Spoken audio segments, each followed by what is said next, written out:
De acordo com a Organização Mundial da Saúde, em 2019, quase 1 bilhão de pessoas viviam com algum tipo de transtorno mental no mundo, incluindo adolescentes. Doenças como a depressão e a ansiedade aumentaram mais de 25% no primeiro ano da pandemia de Covid-19.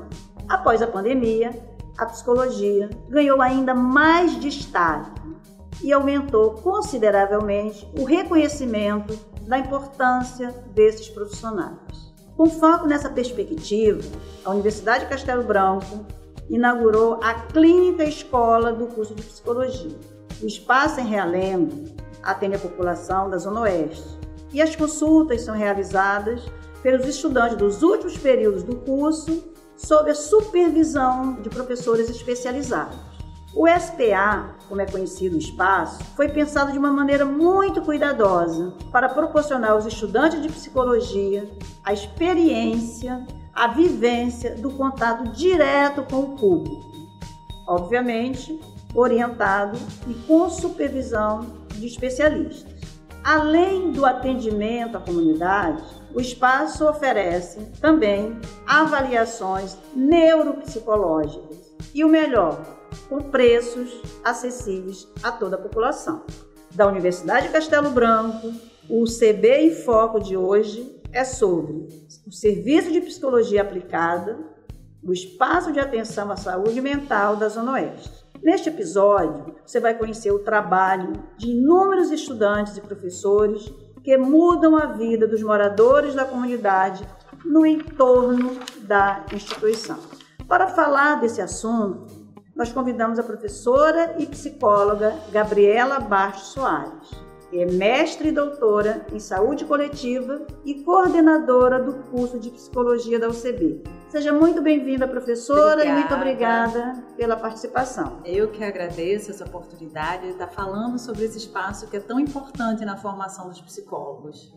Professora, eu vou começar com uma pergunta muito básica, mas que eu tenho certeza que, diante da notícia, é uma dúvida, é um tema, um assunto, uma pergunta que interessa a população da Zona Oeste. Então, me fala pra gente um pouco mais sobre esse espaço acolhedor, esse espaço que está aberto e oferece serviços a esses pacientes que precisam tanto da saúde mental, que é um tema que a gente sabe que ainda sofre até, de certa forma, preconceitos.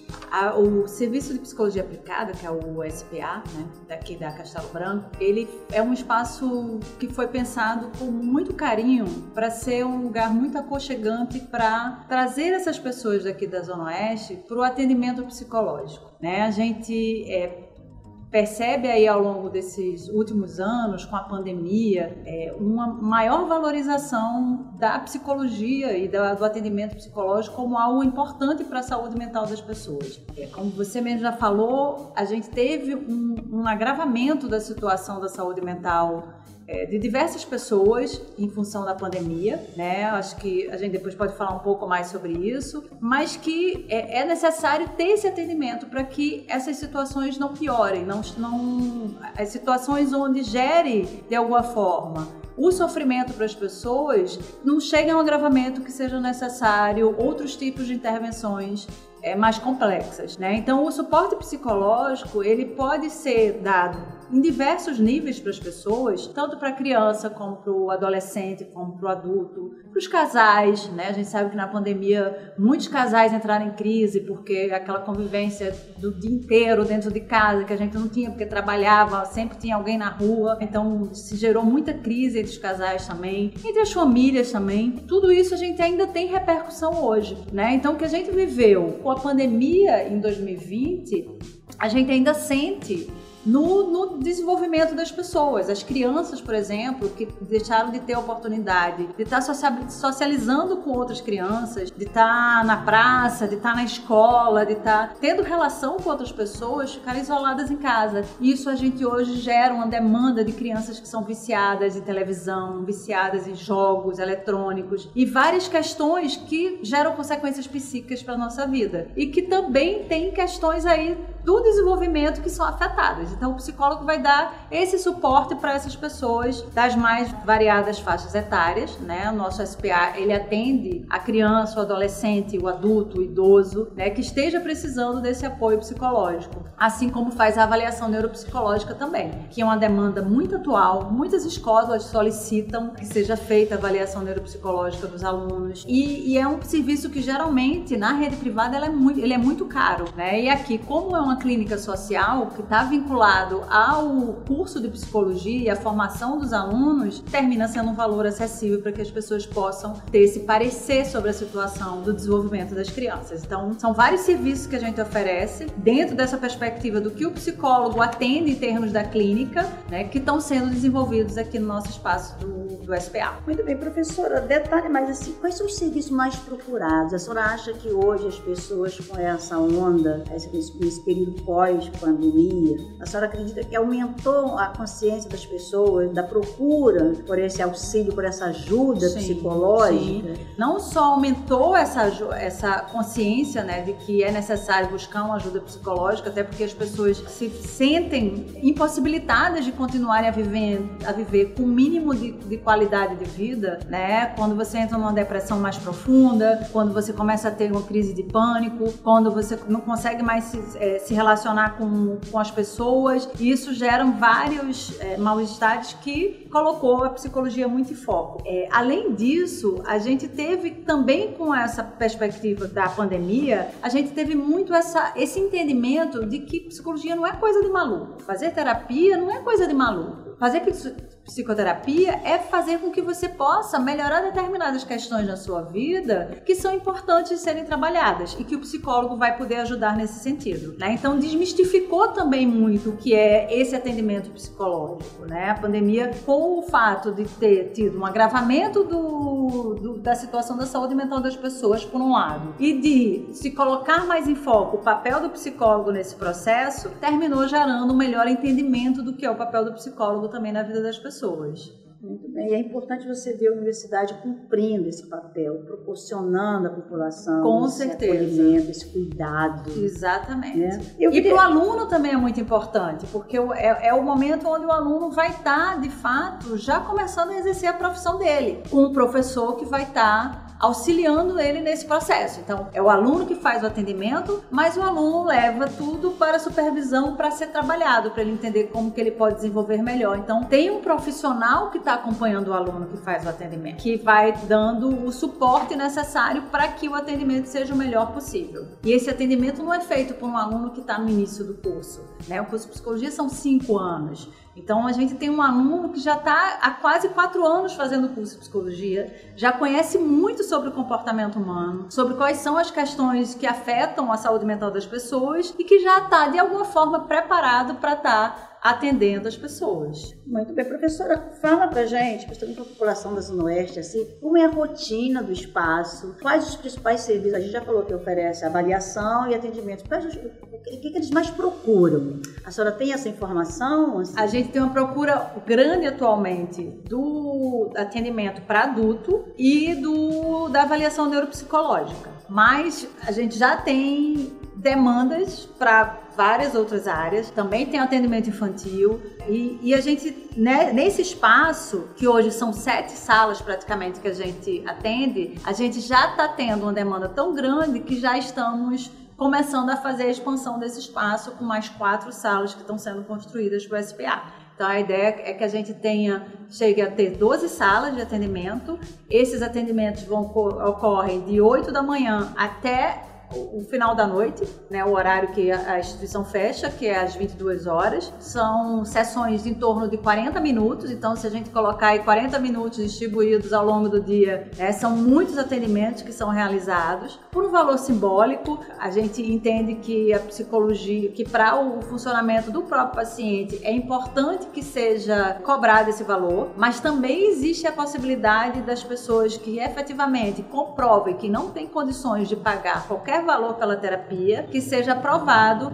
esse viés que a instituição tem, que é um braço de atendimento para o social. né? Então, a responsabilidade social da instituição faz com que não só seja um valor acessível, mas que também existe a possibilidade, caso seja comprovado, de não haver o pagamento pelas sessões. Muito bem, essa informação é muito importante. A senhora tem assim, um caso mais complexo, quais são os casos mais complexos da sua vivência, que a senhora presenciou, cuidou nesse nosso espaço? Tá no coração a gente tem da Zona muitos Oeste. casos, assim, eu vou falar de forma bastante genérica, até porque tem uma questão da ética profissional que a gente não pode falar de casos específicos. Mas a gente tem muito a demanda atual por sofrimento vinculado à depressão, problemas relacionados a situações nas famílias, né? Então, questões vinculadas a casamento, a problemas com os filhos, né? Problemas com álcool e drogas também é algo que chega muito pra gente,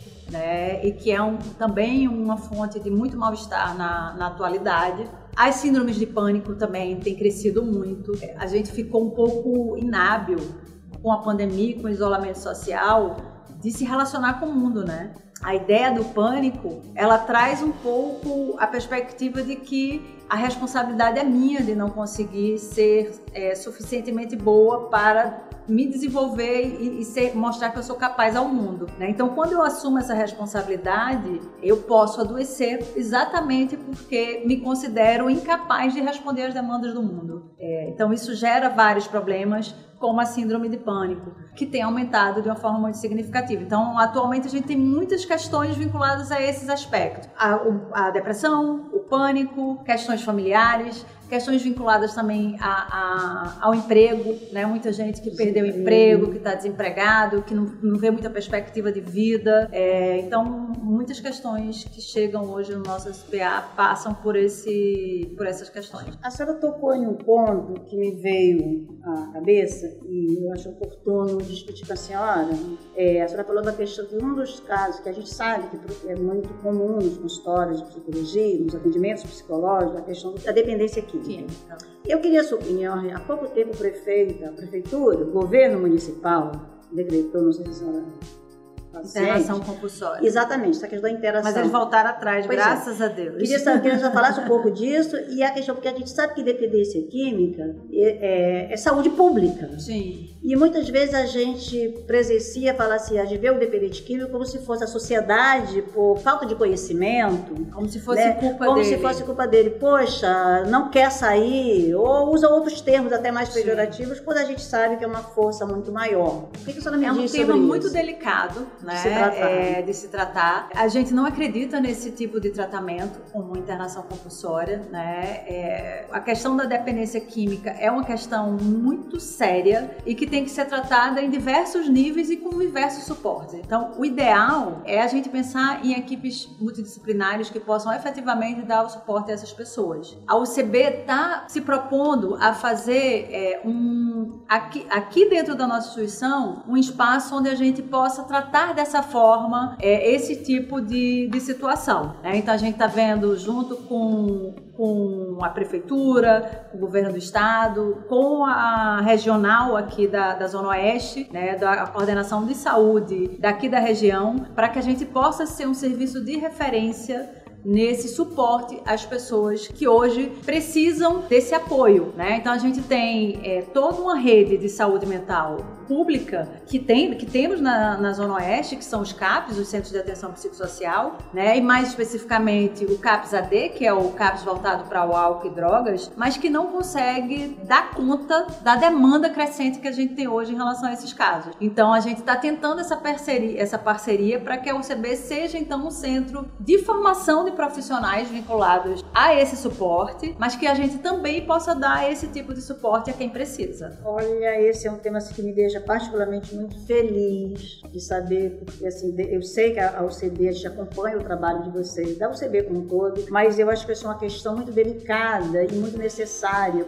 porque você vê como que as pessoas sofrem, falta porque a dependência química passa muito pela família, pelo acolhimento, pela informação, pela interação, para saber quanto que a família, a gente ouve caso, lê, como que a família é importante nesse papel de recuperação. E como a família muitas vezes nem tem a dimensão do que ela pode fazer, né? Então ter esse suporte para todos, né, é muito importante nesse sentido. Porque a família também sofre, né, professora? A família fica doente junto, né? Sim. Muito bom. Notícias boas da UCB pela frente. Professora, a gente falou aqui dessa questão do aumento considerável da depressão, né? Assim, com os processos de ansiedade. Com a sua experiência, tanto no seu consultório como na UCB, à frente desse espaço, existe um público, assim, que tem a maior tendência à depressão? A ansiedade, acho que todos nós vivemos na ansiedade, né? Acho que a ansiedade ela faz parte da vida, né? A gente tem que aprender a saber lidar com a ansiedade. E a depressão, as pessoas falam que é a doença do milênio. Mas a senhora consegue identificar assim, que tem um público mais propenso, mais vulnerável a essa questão da depressão? Eu penso que a pandemia trouxe a perspectiva de um foco muito voltado para os adolescentes. A gente tem hoje, nos adolescentes, um agravamento de uma situação de saúde, de problemas vinculados à saúde mental, né, que vem muito com a pandemia, porque a gente tem, num período onde essas pessoas deveriam estar indo para a rua, se divertindo, fazendo amizades, namorando, né, a gente tem exatamente a necessidade de isolamento. E aí a incapacidade de lidar com o outro, ela vem à tona, porque aí, se você não está se relacionando com o outro, quando você volta a ter a possibilidade de se relacionar com o outro, parece que você não consegue fazer a coisa direito. Então, o público adolescente está sofrendo muito com esse período pós-pandêmico. Também os adolescentes de hoje, eles têm questões outras que muitas vezes complicam essa situação, né? A gente vive num mundo de muitos estímulos, a gente vive num mundo onde é exigido de todo mundo o tempo inteiro, uma ideia de que a felicidade é possível, de que você vai ser feliz o tempo inteiro. Então isso estimula um certo consumo da própria droga, né? De que as sensações momentâneas, elas são mais importantes do que a construção a longo prazo. Então são várias características do mundo contemporâneo que são colocadas para o adolescente num mundo onde não tem emprego, onde tudo é muito difícil, né? Então é uma conjuntura que tem feito com que essa faixa etária tenha sofrido mais consequências aí desse período pós-pandêmico. É o modismo, os estereótipos da sociedade, né, professora, que dita padrões e acaba tendo uma cobrança natural. Agora eu pergunto à senhora, até onde a internet contribuiu para isso? Porque a gente vê a questão da internet hoje, o coletivo, tem os grupos, mas no fundo as pessoas estão sozinhas. Uhum. Elas estão conectadas, elas estão em rede, mas você percebe o isolamento social, as pessoas têm quase uma dificuldade maior de relacionar, de falar com o outro. Sim. A gente tem vários estudos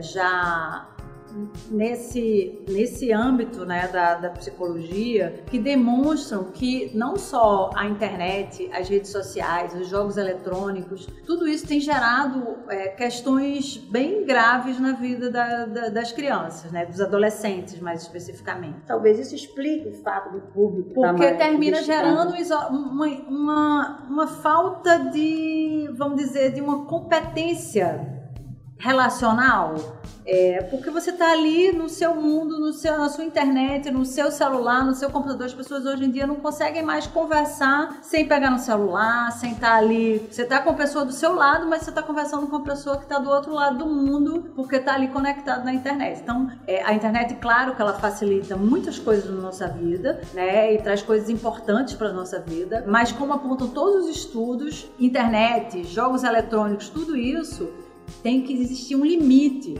de uso, principalmente nessa faixa etária, né, para que não gere outros tipos de dependência aí que afetam o desenvolvimento dessas pessoas. Muito bem, excelente contribuição. E dentro desse olhar, qual o momento que nós pais identificamos? Meu filho precisa de um atendimento ou eu preciso de um atendimento? Quando é que cai, como diz no Estado, quando é que cai essa ficha? A gente diz que é muito difícil para os pais conseguirem perceber quando os filhos precisam de atendimento, né? Os pais tendem a, muitas vezes, não perceber, não querer perceber muito, ou não conseguir, talvez, perceber que o filho realmente está sofrendo. Então, as crianças, geralmente, quando a gente recebe para terapia, são porque a escola indicou, são porque outras instâncias, de alguma forma, mostrou para os pais que era necessário essa intervenção, né? Mas, quando a gente consegue olhar os nossos filhos e entender que ali existe algum sofrimento e que talvez a gente possa recorrer a especialistas para nos ajudar no processo, a gente está fazendo um bem ao nosso filho. Freud dizia que uma das ações impossíveis na vida é exatamente educar, né? Por mais que a gente tenha a melhor das intenções de educar os nossos filhos, essa educação não vai ser exatamente o que a gente gostaria. Os nossos filhos não necessariamente eles querem para a vida deles aquilo que a gente gostaria que eles fossem, que eles quisessem, que eles desenvolvessem. Então, a gente tem uma perspectiva de que a gente está fazendo o melhor para o nosso filho, e isso é verdade, mas nem sempre o que a gente acha melhor é efetivamente o melhor para o nosso filho. Então, a gente conseguir enxergar que o filho pode estar realmente precisando de uma ajuda é sim algo extremamente importante para a vida desses filhos, porque muitas vezes a gente não consegue perceber que os filhos estão se machucando, né, que usam uma roupa de manga porque está todo cortado. E esse se cortar é um sinal de que existe sofrimento psíquico, que aquela criança ou aquele adolescente está precisando de ajuda. Então, tentar enxergar o filho de alguma distância para tentar perceber que se ali está existindo sofrimento e se não é hora, então, de procurar um profissional que possa ajudar nesse sentido. E isso não quer dizer que a gente é incompetente como pai, não quer dizer que a gente não ofereceu amor para os nossos filhos e não tentou dar o melhor possível para eles. Quer dizer que a gente vive num mundo que pode trazer sofrimento para os filhos e que aí é importante a gente tentar ver se eles estão em estado de sofrimento para poder ajudar de verdade. E eu adulto? Quando é que eu identifico assim, esse é o momento que eu tô na exaustão, que eu preciso de uma ajuda? Não precisa chegar na exaustão, é até melhor ser antes da exaustão, né? Se eu começo a perceber que eu tô sofrendo mais do que seria o comum, se esse meu sofrimento começa a atrapalhar minhas relações, se esse sofrimento começa a atrapalhar meu trabalho, se esse sofrimento começa a ser impeditivo de uma vida saudável, é porque eu tô precisando de ajuda.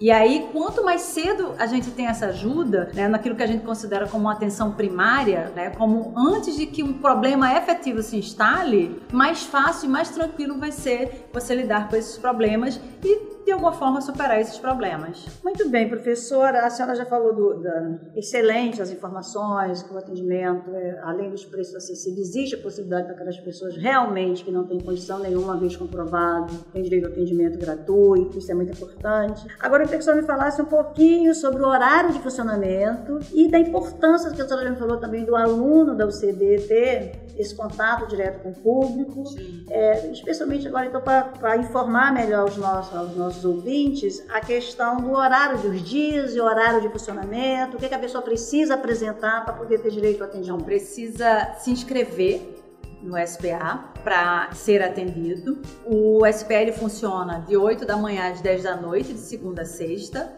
e aos sábados de 8 da manhã até 1 da tarde. Essa inscrição, ela pode ser tanto aqui presencialmente, né, para quem mora aqui perto, que possa vir aqui, já conhecer o SPA e fazer sua inscrição, mas também pode ser feita via o site da nossa instituição, né? Então, entrar lá no site da Castelo Branco, CasteloBranco/SPA. Então, entra lá no ícone da SPA e lá mesmo você pode mandar a informação fazendo a sua inscrição, tem uma fichinha lá, você pode fazer a inscrição. Se não conseguir lidar muito bem com a internet, não tem problema, a gente está aqui presencialmente para receber vocês e fazer a inscrição de vocês aqui no nosso SPA.